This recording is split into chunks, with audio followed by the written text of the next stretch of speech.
Thank you to the American Philatelic Society for their support in the making of this video. For information on membership and APS services, visit stamps.org.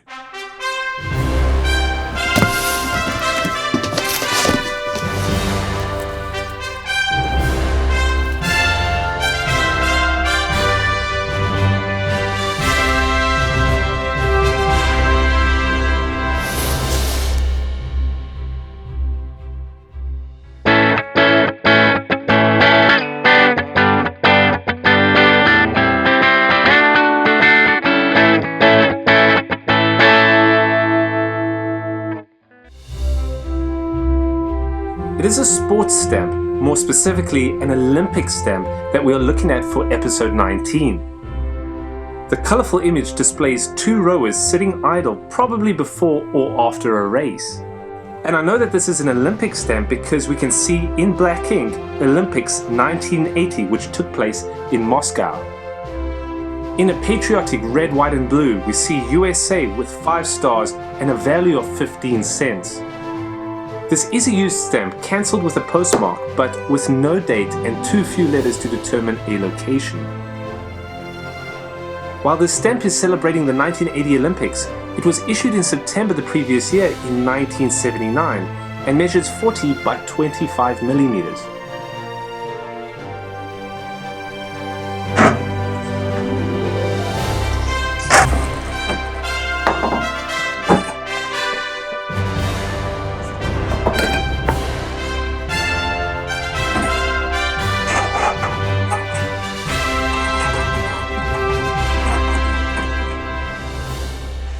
Competitive rowing is a sport that I used to do back in college. It requires a tremendous level of physical fitness and of course serious focus and dedication. I wasn't too good at it, but you could row as an individual or as a crew of 2, 4, or 8. And there's 2 different styles to rowing, sweep and sculling. In sculling, rowers each have 2 oars to propel the boat versus sweep, where each rower has 1 oar, such as this one.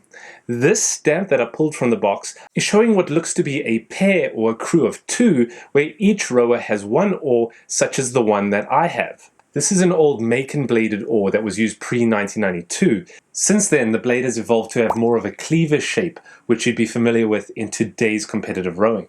I'm not really sure how I ended up with this. I'm pretty certain it was supposed to stay in the boathouse at college. Now, the stamp actually came in a sheet of 4 Olympic stamps featuring running, equestrian, and swimming for the 1980 Games being held in Moscow. These particular stamps were actually part of a larger controversy involving the International Olympic Committee and the Cold War, I suppose. What I didn't realize is that they were highly sought after at one point, where they were actually being sold for 7 times their face value. But before we get there, let's talk about the Olympics and Olympic stamps, starting from the very beginning. The Olympics, of course, have ancient roots dating back to 776 BC in Greece. This festival of athletics was between the various city-states and kingdoms of ancient Greece, and its history is filled with a bit of legend, myth, and mythology. The first modern game, as we know it today, took place in 1896. A French historian and educator, Baron Pierre de Coubertin, was inspired by other attempts of reviving the Olympic events, and he founded the IOC, or International Olympic Committee. Now, the very first modern Olympics appropriately took place in Athens. 241 athletes from 14 nations competed in 43 different events. The experience was met with tremendous enthusiasm from everyone that attended or participated. The event was funded by a number of generous donors, the Greek government, and stamp collectors. Yes, I kid you not. The first Olympics had a strong dependency on the sale of a set of stamps to stamp collectors. This set right here was issued by the Greek government to help the organizing committee raise enough funds to complete the construction of the last venues. I'm not making this stuff up. It comes right from the official Olympic website. Although the stamps were only to be released for sale on the inaugural day, it was the anticipated revenue from the sale of these stamps that allowed the Greek government to fund the completion of the project. The stamps were designed to show the revival of the Olympic Games, and the imagery was inspired by the ancient games and Greek mythology. This one features the Acropolis with the Parthenon in the background, and in the foreground, the ancient Panathenaic Stadium that was one of the venues for the 1896 Olympics. Sending these on letters from the Games to all over the world would be additional advertising for the Olympics. And I reckon that these stamps should be considered as global treasures. Well, of course, all stamps should be considered global treasures, but having postage stamps play such a role in helping the modern Olympics take place and become the most widely celebrated festival of athletics and sports. Again, postage stamps have played a key role in history, have captured our history, and have had an impact. The Olympics today is an event that includes so much participation from athletes all over the world. And several postal services participate in the issuing of stamps depicting the many sports that take place for 2 seasonal events every 4 years. There are a lot of Olympic stamps out there. Just looking through the American Topical Association or the ATA's checklists, there are well over 10,000 stamps that have been issued, and they seem to have been issued by almost every country in the world. I'd be surprised if you don't have at least one Olympic stamp in your collection. They're very easy to identify, mainly by the several symbols that could be present on the stamp. The most obvious symbol is the Olympic rings. Unlike Olympic stamps, Olympic rings were not there from the beginning. The founder of the IOC announced the Olympic flag in 1913, 5 interlocking rings, different colors on a white background. These rings are said to be symbolic of the 5 participating parts of the world, being that of Europe, Africa, Asia, Australia, and the Americas. The colors chosen for the rings came from the flags of the participating countries at the time. That is including the white background in the flag, which is an interesting fact that I didn't know. Now, the first time that the Olympic rings showed up on a stamp was in Portugal in 1928. It's not really a postage stamp. This was a postal tax stamp. The Portuguese National Olympic Committee had been looking for financial help to send their team to the Amsterdam Olympics. Portugal came up with this idea where they would designate a couple days in May of that year leading up to the Olympics as Olympic days, and any outgoing mail must include this 15 centavo tax stamp. This red and black stamp had the rings at the top, underneath a hurdler, and in the background a sailing ship. People sending mail had to buy this and apply it to their letters in order to have their mail sent during those days. Now, if you had forgotten to purchase and place this tax stamp on your outgoing mail, then the recipient would be slapped with a 30 centavo tax due stamp, which then they would have to pay. I suppose that is one way to finance your Olympic team.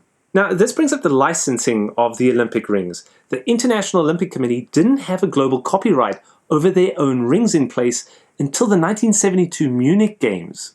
So prior to 1972, it was common for entities to use the rings without permission from the Olympic Committee, and so the rings were becoming more and more of a symbol for athletics in general, or sporting events, or even chess Olympiads.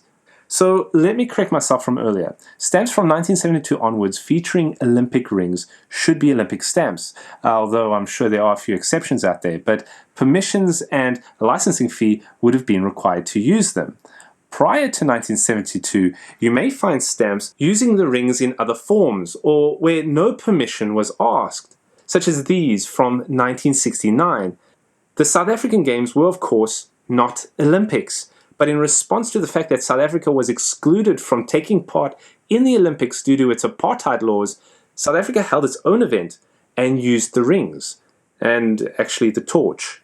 Another symbol, the torch is commonly present on Olympic stamps. The idea of the Olympic flame came from ancient Greece, where a sacred flame or fire would burn throughout the duration of the games. Well, the Olympic flame today provides that connection between the ancient and modern games. And today the torch is lit in Olympia in Greece and relayed to the site of the Olympic Games for the opening ceremony. The torch relay was first introduced in the Berlin Summer Olympics of 1936. The Germans came up with the torch relay. And as you can imagine, this was a pretty controversial event. Just a few years before the war, Hitler opened the games, the Hindenburg airship did a flyover. Oh, and one of the greatest athletes of all time had his moment. Jesse Owens from the United States, an African-American runner competing at a time and place where racism was center stage. He picked up 4 gold medals in style. It's an incredible story, and if you don't know it, I recommend reading up about it. One thing that wasn't controversial for the games was the stamps that were issued. I've discussed Nazi stamps in a previous video, usually bearing propaganda, and this would have been a great opportunity for the Reich to place messaging on these stamps while they have a global audience, while these stamps are going around the world to further their cause. But these stamps are pleasantly neutral. They are void of any propaganda. They consist of the rings, several of the events, and the torch relay. However, there's one thing I need to call out.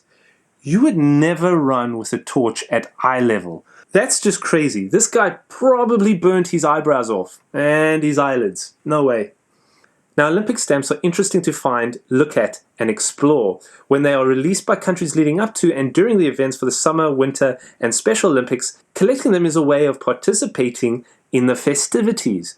After all, it's a celebration of sport, athletics, a celebration of shared humanity, countries coming together, and this Olympic spirit is captured on the stamps. Oh, just a heads up if you're not a fan of CTOs. When it comes to Olympic stamps, there seems to be a lot of CTOs out there. I actually think I have a lot of them, or all of them actually. Now, back to these stamps from 1980. They have an interesting story and are pretty much a product of their time. They don't have the Olympic rings on them, as I pointed out earlier.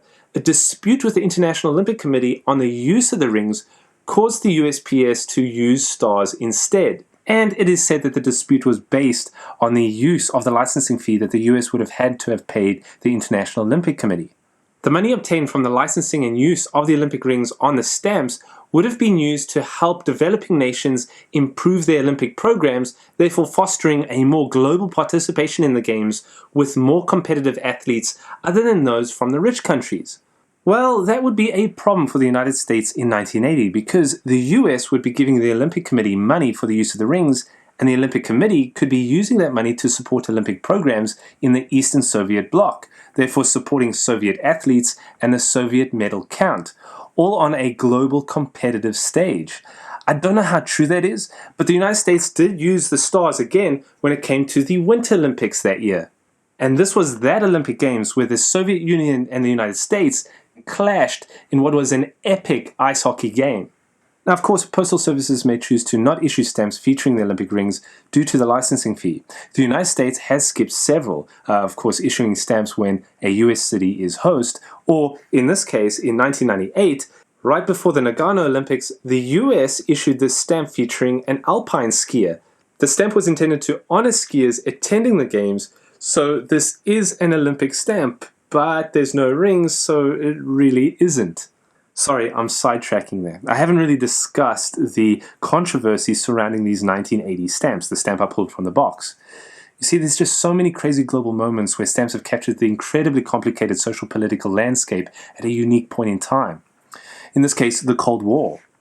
These stamps were issued in September of 1979, ahead of the Moscow Summer Olympics in 1980.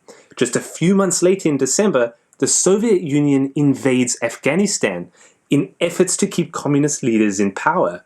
In response to this, President Jimmy Carter denounces the actions and places several sanctions on the Soviet Union and boycotts the upcoming Olympics. Although the United States would prefer not to withdraw from the Olympic Games scheduled in Moscow this summer, the Soviet Union must realize that its continued aggressive actions will endanger both the participation of athletes and the travel to Moscow by spectators who would normally wish to attend the Olympic Games. Several countries followed and withdrew participation from the Games. The United States did not participate in the Moscow Olympics of 1980, yet these stamps were already issued and being used. After President Carter's announcement, the USPS very quickly stopped selling and withdrew these stamps, and as you can imagine, there was a philatelic frenzy. Collectors were suddenly seeking out these stamps from dealers and others who had bought sheets of them and paying as much as 7 times the face value. Amazing! What is even more amazing is that later in August, after the Games, the stamps were re-released through the Philatelic Bureau, claiming to honor the athletes who had sacrificed years of training but were not able to participate due to the boycott. The athletes who trained for these Games, who were unable to attend the Olympics and compete, were the victims of this political standoff. Also, the collectors and philatelists who spent 7 times the face value of those stamps, only to have them re-released later on, they're also the victims, I suppose.